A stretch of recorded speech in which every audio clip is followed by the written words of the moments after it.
अस्सलामुअलैकुम दोस्तों, कैसे हैं आप सब। मैं आप सबको यूट्यूब चैनल इंग्लिश लिटरेचर पे वेलकम कहती हूँ। आज जो हम नोवेल पढ़ने जा रहे हैं उस नोवेल का नाम है सन्स एंड लवर्स, जिसको डी.एस. लॉरेंस ने लिखा है। तो जो डी.एस. लॉरेंस हैं उनका ये बहुत ही इम्पोर्टेंट वर्क है। ये एक सेमी ऑटोबायोग्राफिकल नॉवल माना जाता है। इस नॉवल को फर्दर स्टार्ट करने से पहले मैं आपको रिकमेंड करूँगी कि आप सन्स एंड लवर्स के राइटर डी.एस. लॉरेंस के ऊपर मैंने एक ऑलरेडी डिटेल्ड वीडियो बना दी हुई है, जिसके अंदर मैंने राइटर का इंट्रोडक्शन बताया है, इनकी बायोग्राफी को डिस्कस किया उसके अंदर, एज अ नॉवलिस्ट डिस्कस किया उसके अंदर, इनके इंपॉर्टेंट वर्क्स और थीम्स को डिस्कस किया है, तो स्टाइल को डिस्कस किया। आप वो वीडियो को देख लीजिएगा। जब आप वो वीडियो देख लीजिएगा फिर आप दोबारा इस वीडियो को ओपन करिएगा, क्योंकि अगर आप वो वीडियो देख लेते हैं तो आपको इस वीडियो को अंडरस्टैंड करने में बहुत ज़्यादा आसानी होगी। तो टाइम को वेस्ट किए बगैर अपने टॉपिक को स्टार्ट करते हैं। सबसे पहले बात करते हैं हम लोग सन्स एंड लवर्स के टाइटल की। टाइटल सन्स एंड लवर्स, ये जो टाइटल है ना इसका बहुत ही सिग्निफिकेंट है। क्यों? क्योंकि डी.एस. लॉरेंस एक मॉडर्न नॉवलिस्ट है, और जब भी मॉडर्न नॉवलिस्ट अपने नॉवल का, अपने लिटरेरी वर्क का नेम रखता है ना, तो बहुत सोच कर रखता है। जिस तरह एक बाप कॉन्शियस होता है अपने बेटे का नाम रखने के लिए ना, वैसे ही एक मॉडर्न नॉवलिस्ट, एक मॉडर्न राइटर बहुत कॉन्शियस होता है अपने लिटरेरी वर्क का नाम रखने के लिए। ठीक है, तो इसीलिए डी.एस. लॉरेंस ने ये जो नाम है बड़ा सोच समझ के रखा है। बहुत ही इम्पोर्टेंट नेम है, क्योंकि इसने ये नेम फर्स्ट टाइम पे नहीं रख दिया। इसने बहुत से ड्राफ्ट्स बनाए, ड्राफ्ट्स बनाने के बाद उसने ये नेम सेलेक्ट किया। पहले इसने इस नॉवल का नेम पॉल मॉरल रखा था, फिर उसने ड्राफ्ट्स बनाने के बाद इसका नेम सन्स एंड लवर्स रखा था, क्योंकि ये स्टोरी बेस कर रही है एक मदर पे, और उसके सन्स के ऊपर। ठीक है, एक मदर का रिलेशन दिखाया गया है उसके सन्स के साथ। तो टाइटल जो है वो डबल मीनिंग है, डबल लेयर कंटेन करता है। किस तरह से? हम इसकी दो इंटरप्रिटेशन इस तरह से कर सकते हैं कि इसमें एक मदर है गर्ट्रूड, गर्ट्रूड और उसके बेटे यानी कि सन्स। ठीक है, और उन सन्स की लवर्स, ठीक है, यानी कि लिली और मीरियम। ठीक हो गया। अब ये हो गया गर्ट्रूड, उसके बेटे और उन बेटों के लवर्स। और दूसरा मीनिंग जो हम लोग निकाल सकते हैं इस टाइटल का वो ये है कि जो इस नॉवल में मदर है गर्ट्रूड, उसके बेटे और सेम टाइम पे वही उसके लवर्स भी। क्योंकि हम लोगों को इस नॉवल के अंदर इडिपस कॉम्प्लेक्स बहुत ज़्यादा दिखाई देगा कि attraction towards mother and hate towards father हम देखेंगे बार बार। हम देखेंगे किस तरह जो मिसेस मॉरल है उन्होंने अपनी सफरिंग वाली लाइफ गुजारी, और उसके बाद उन्होंने अपना सेंटर ऑफ इंटरेस्ट अपने बच्चों को बना लिया, स्पेशली अपने बेटों को, और उनका मेन फोकस अपने बेटों के साथ ही था। तो इसीलिए हम लोग इंटरप्रिटेशन दे सकते हैं कि ये जो सन्स एंड लवर्स है, इसके अंदर हमारे डी.एच. लॉरेंस जो राइटर है उन्होंने बात की है कि गर्ट्रूड यानी कि मदर, सेम टाइम पे उसके बेटे भी हैं और सेम टाइम पे उसके ये लवर्स भी हैं। और आप मेरी बात का यकीन करें या ना करें, लेकिन मैं आपको एक इंटरेस्टिंग बात बताना चाहूँगी, वो ये कि इस नॉवल को जो हमारा राइटर है डी.एस. लॉरेंस, उसने 4 दफ़ा लिखा है। ठीक है, और पहला जो ड्राफ्ट इसने बनाया था इसने पॉल मॉरल के नेम से बनाया था, और उसके बाद इसने सन्स एंड लवर्स क्यों रखा? क्योंकि अगर सिर्फ पॉल मॉरल रखता तो जो रीडर होता था, रीडर का इंटरेस्ट सिर्फ और सिर्फ पॉल मॉरल के ऊपर जाना था, सिर्फ और सिर्फ पॉल मॉरल के ऊपर। लेकिन बाद में इसने टाइटल का नेम चेंज करके सन्स एंड लवर्स रखा। क्यों रखा? ताकि जब रीडर पढ़े तो सब कैरेक्टर्स के ऊपर फोकस करे। ठीक हो गया। और एक कोटेशन है जो कि लॉरेंस ने इस नॉवल के अंदर लिखी है, जब वो मिसेस मॉरल को डिफाइन कर रहा था तब उसने कहा, she has had a passion for her husband, so the children are born of passion and have heaps of vitality, but as her sons grow up she selects them as lovers. First the eldest, then the second. ये जो चीज़ है ये हम लोग को evidence देती है कि जो टाइटल है सन्स एंड लवर्स, ये रेफर कर रहा है गर्ट्रूड को, वो उसके बेटे भी हैं सेम टाइम पे और सेम टाइम पे उसके लवर्स भी हैं। तो ये तो बात हमने टाइटल सिग्निफिकेंस की कर ली, जो कि करना ज़रूरी थी। अब जो हम इस वीडियो में पढ़ने जा रहे हैं वो है करेक्टर्स लिस्ट। ठीक है, हमने करेक्टर्स देखने हैं जो इम्पोर्टेंट है इस नॉवल के अंदर, और साथ ही साथ हमने डिस्कस करना है इस नॉवल के अंदर समरी को। समरी के बाद हम लोगों ने कुछ इंपॉर्टेंट क्वेश्चंस हैं वो कौन से हैं वो देखने हैं इस नॉवल के, इस वीडियो के अंदर। स्टार्ट करते हैं। पहला करेक्टर हमारे पास आता है मिस्टर मॉरल का, सेकंड आता है मिसेस मॉरल का। मिस्टर मॉरल जो है इनका नाम फुल वेल्टर मॉरल है, जो कि कोल माइनर है और कोल माइनर के अंदर ये काम करते हैं। और ये मिसेस मोरल यानी कि मिसेस गर्ट्रूड मोरल, ठीक है, गर्ट्रूड उनका नेम है, उनके हस्बैंड हैं। अब बात करते हैं मिसेस मोरल की, जिनका नाम गर्ट्रूड मोरल है। ये फर्स्ट प्रोटैगनिस्ट है नॉवल की और बहुत ही इंपॉर्टेंट कैरेक्टर है ये नॉवल का। ये जो है, जब नॉवल स्टार्ट होता है तो दिखाया गया बड़ी अनहैप्पी लाइफ गुजार रही है अपने हस्बैंड वॉल्टर मोरल के साथ, ठीक है, और अपने हस्बैंड की ब्रूटल ट्रीटमेंट की बेस पे, ठीक है, ये जो मिसेस मोरल है ये अपना सेंटर ऑफ इंटरेस्ट अपने चिल्ड्रन को बना लेती हैं, स्पेशली विलियम देन पॉल, ठीक है। विलियम इनका फर्स्ट फेवरेट सन होता है और विलियम की डेथ हो जाती है। विलियम की डेथ के बाद पॉल जो है इनका फेवरेट सन बन जाता है। नेक्स्ट है हमारे पास पॉल मोरल का करेक्टर। पॉल मोरल जो है बहुत ही इंपॉर्टेंट करेक्टर है और ये एक ऑटोबायोग्राफिकल करेक्टर है। किस तरह से ये लॉरेंस के खुद के करेक्टर को रेफर करता है। जिस तरह ये लॉरेंस के खुद के करेक्टर को रेफर करता है उस तरह से मिस्टर मोरल और मिसेस मोरल जो है ना ये लॉरेंस के पेरेंट्स को रेफर करते हैं। किस तरह से मिस्टर मोरल जो है ये कोल माइनर थे, इसी तरह से जो लॉरेंस के फादर थे वो भी ये कोल माइनर थे। मिसेस मोरल जो है ये एक टीचर थी, जो लॉरेंस की मदर थी वो भी एक टीचर थी। बहरहाल हम पॉल की बात करें तो पॉल जो है वो लॉरेंस के अपने करेक्टर को रेफर करता है और जो पॉल का करेक्टर है और मिसेस मोरल का करेक्टर है ये बेसिकली रेफर करता है लॉरेंस के और लॉरेंस के मदर के रिलेशनशिप को भी। पॉल का भाई है विलियम की हो जाती है डेथ। विलियम की डेथ के बाद जो है पॉल अपनी मदर का फेवरेट सन बन जाता है। पॉल एडिपस कॉम्प्लेक्स का शिकार होता है और थ्रू आउट द नॉवल ये स्ट्रगल करता है कि बैलेंस कर सके अपने love for her relationship with lovers and with her mother, इनके दरमियान में बैलेंस कर सके, लेकिन ये बैलेंस नहीं कर पाता है ड्यू टू एडिपस कॉम्प्लेक्स। फिर हमारे पास आता है नेक्स्ट कैरेक्टर क्लारा का। क्लारा जो है ये एक ओल्डर वुमन है जिसको हम लोग कंपेयर कर सकते हैं इसकी वाइफ फ्रेडा से, ठीक है, जो कि ऑलरेडी एक मैरिड वुमन थी और इसके साथ भाग गई थी, किसके साथ, लॉरेंस के साथ, ठीक है।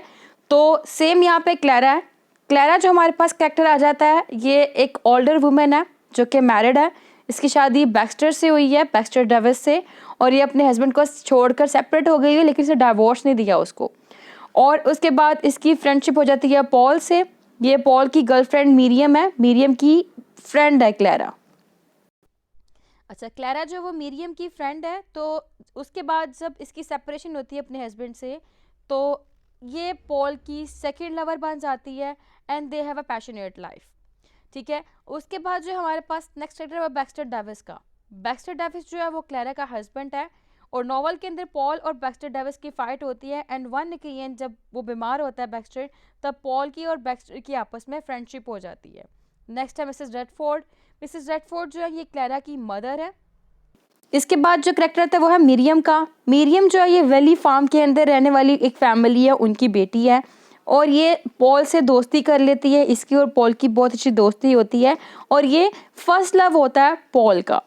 फिर हमारे पास नेक्स्ट कैरेक्टर है एनी मोरल का। एनी मोरल जो है ये बेटी है मिस्टर एंड मिसेस मोरल की और ये पॉल की ब्रदर है, सॉरी पॉल की सिस्टर है। पॉल और ये ब्रदर एंड सिस्टर हैं। जब मिस ग्रेट्यूड की तबीयत बहुत ज़्यादा ख़राब होती है और वो अपने डेथ बेड पे होती हैं तो उस ड्यूरेशन के अंदर एनी और पॉल दोनों मिलकर इनको ओवरडोज देते हैं मॉर्फिया पिल्स का और वो ओवरडोज मॉर्फिया पिल्स के लेने से जो मिसेस मोरल है उनकी डेथ हो जाती है। इनकी डेथ क्यों होती है, क्यों मारा जाता है, इनको ओवरडोज क्यों देते हैं, क्योंकि इनकी मदर की तबीयत बहुत ज़्यादा ख़राब होती है और ये अपनी मदर को बहुत ज़्यादा सफरिंग के अंदर नहीं देख पा रहे होते, तो ये चाहते हैं कि मदर को ओवरडोज दिया जाए और जो ये सफरिंग वाली लाइफ गुजार रही है ना इससे छुटकारा हासिल कर ले, इनकी डेथ हो जाए। और सेकेंड कॉज क्या है इसका, जो पॉल है वो क्यों देता है इनको ड्रग, वो इसलिए ओवरडोज देता है क्योंकि पॉल जो है वो एडिपस कॉम्प्लेक्स का शिकार है और वो एडिपस कॉम्प्लेक्स से छुटकारा पाना चाहता है, लेकिन वो एडिपस कॉम्प्लेक्स से छुटकारा नहीं पाता, इसीलिए जो है ना वो अपनी मदर को खुद अपने हाथों से ओवरडोज देकर मार देता है ताकि वो इस एडिपस कॉम्प्लेक्स जो इसका ये अट्रैक्शन टुवर्ड्स मदर है ना उससे निजात हासिल कर सके, उससे बच सके। अच्छा, हमारे पास नेक्स्ट कैरेक्टर है ऑर्थर मोरल का। ऑर्थर मोरल जो है ना ये पॉल का यंगर ब्रदर है और ये ना प्लॉट के अंदर इसका कोई इतना इंपॉर्टेंट रोल नहीं है। अच्छा, एक कैरेक्टर है विलियम का, मैं ये भूल गई बताना। विलियम जो है ना ये पॉल का ओल्डर ब्रदर है, ठीक है, और मिसेस मोरल जो है इससे बहुत ज़्यादा प्यार करती हैं। इसकी मुलाकात ना लंदन में एक लड़की से होती है, इसका नाम है लिली। जब इसकी लिली से मुलाकात होती है तो ये इसको बड़ी पसंद आती है और विलियम और लिली जो है आपस में इंगेज हो जाते हैं, ठीक है। ये लिली इसकी फियोंसे है। जब विलियम लिली को अपने घर लेके आता है तो मिसेस मोरल जो है ना बड़ा डिसरिस्पेक्ट सा एटीट्यूड दिखाती हैं, डिसअप्रूवल सा एटीट्यूड दिखाती हैं, वो लिली को पसंद नहीं करती। ठीक है, जब उसकी माँ उसकी फियोंसे को पसंद नहीं करती ना, तो ये बात जो है विलियम को हर्ट करती है, क्योंकि विलियम अपनी मदर को बहुत ज़्यादा पसंद करता है। ठीक है, और जिस चीज़ को माँ पसंद ना करे तो ये बात जो है ना बेटे को भी हजम नहीं होती। क्यों? क्योंकि इनके दरमियान में भी एडिपस कॉम्प्लेक्स है। ठीक है, और इससे विलियम को क्या होता है, डिप्रेशन हो जाता है, और डिप्रेशन की बेस पे विलियम की एट द एंड डेथ हो जाती है। नेक्स्ट हमारे पास कैरेक्टर है थॉमस जॉर्डन का। थॉमस जॉर्डन बेसिकली ओनर है उस फैक्ट्री का जहाँ पे पॉल काम करता है। पॉल इसको शुरू से ही डिसलाइक करता है, क्योंकि जब इनका फर्स्ट इंटरव्यू था ना तो इसने बड़ा रूड बिहेवियर शो किया था पॉल की तरफ, और पॉल को कहा था कि तुम ना बड़े फुलिश से हो। ठीक है, बड़ा लाइक बड़ा उसको डिग्रेड किया था इसने। नेक्स्ट हमारे पास कैरेक्टर है mister and Mrs Lewis, Agatha, Edgar, Geoffrey और म्यूरिस। ये सारे के सारे रहते हैं विले फार्म में। ये एक फैमिली है जो इकट्ठी रह रही होती है, और ये मिरियम की फैमिली है। नेक्स्ट कैरेक्टर है हमारे पास फैनी का। फैनी जो है एक हंचबैक है जो कि फिनिशिंग ऑफ रूम के अंदर जो फैक्ट्री में जगह है वहाँ पे काम करती है।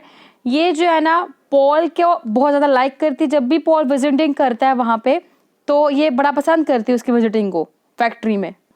तो ये लाइक इसकी दिखाई गई है अट्रैक्शन टूवर्ड्स पॉल। ठीक है, नेक्स्ट हमारे पास जॉन फील्ड। जॉन फील्ड जो है ऐसा आदमी जिसको गर्ट्रूड बहुत ज़्यादा फ्रेंडली थी जब वो 19 की थी उस टाइम पीरियड पे। उसने ना गर्ट्रूड को बाइबल दी थी। ठीक है, जो इसको हमेशा अपने साथ रखती है गर्ट्रूड। और जॉन से गर्ट्रूड ने सीखा था being a man is not everything. फिर हमारे पास आता है कैरेक्टर जेरी पर्डे का। जेरी पर्डे जो है ना ये वॉल्टर मोरल का बहुत ही अच्छा दोस्त है। वॉल्टर इसके साथ नोटिंगम में जाता है सैर करने के लिए, और जहाँ पे इसकी जो है ना आँख लग जाती है, ये रेस्ट करता है उस जर्नी में, और उस बेस पे बाद में ये बीमार हो जाता है। आगे मिस्टर हीटन। मिस्टर हीटन जो है ना ये एक क्लर्जी मैन है जो पॉल की बर्थ के बाद डेली मिसेस मोरल से मिलने के लिए आया करते थे। ये पॉल के गॉड फादर है, और ये इन्होंने पॉल को फ्रेंच, जर्मन और मैथमेटिक्स सिखाया। फिर हमारे पास नेक्स्ट कैरेक्टर है बीट्राइस का। ये बीट्राइस जो है ना ये फ्रेंड है मोरल फैमिली की, जो बहुत ज़्यादा रेडिकुलस है और मजाक उड़ाती है किसका, मिरियम का, और फ्लर्ट करती है ये किसके साथ, पॉल के साथ।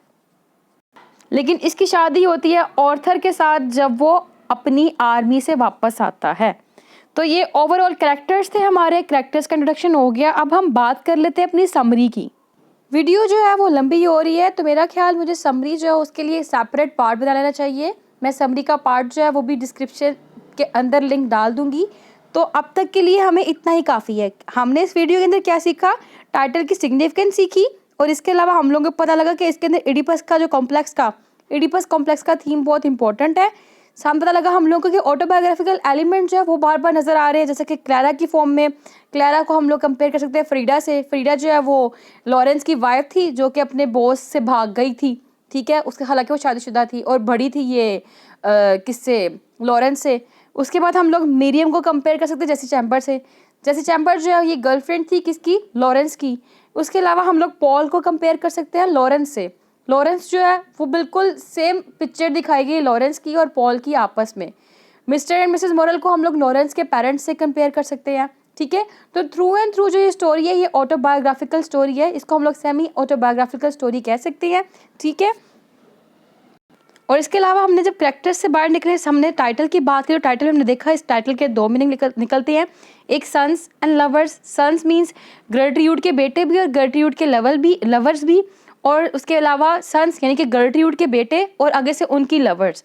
हमने देखा कि जो गर्ट्रूड की जो अटेंशन है towards lovers of his sons, her sons, तो वो कैसी है कि वो अपने सन के जो लवर्स हैं उनको वो पसंद नहीं करती, डिसलाइक करती है। लिली उसको पसंद नहीं आती, वो मिरियम को भी पसंद नहीं करती। ठीक है, डिसअप्रूवल शो करती है उनकी तरफ। तो हाईली टाइटल भी जो है हाईली एडिपस कॉम्प्लेक्स को रेफर करता है। ठीक है, सिंबॉलिक टाइटल है। तो राइटर ने टाइटल जो है उसको किस तरह चूज़ किया, उसने पहले पॉल मॉरल के नेम से टाइटल लिखा था, फिर उसने दोबारा ड्राफ्ट्स बनाए और उसने सन्स एंड लवर्स के नेम से लिखा टाइटल, ताकि सारे कैरेक्टर की तरफ अटेंशन जाई जा सके। ठीक हो गया, हमने इस वीडियो के अंदर इतना सीखा। हम लोग जो है समरी के ऊपर सेपरेट वीडियो दोबारा बनाएंगे और उस वीडियो का लिंक मैं डिस्क्रिप्शन में डाल दूंगी, जिसके अंदर हम लोग इंपॉर्टेंट क्वेश्चंस और समरी को इन डिटेल डिस्कस करेंगे। तब तक के लिए दुआओं में याद रखिएगा। अल्लाह हाफिज़। कोई भी क्वेश्चन, कोई कंफ्यूजन हो, आप कमेंट्स में पूछ सकते हैं। Thank you so much for watching this video. Fee Aman Allah.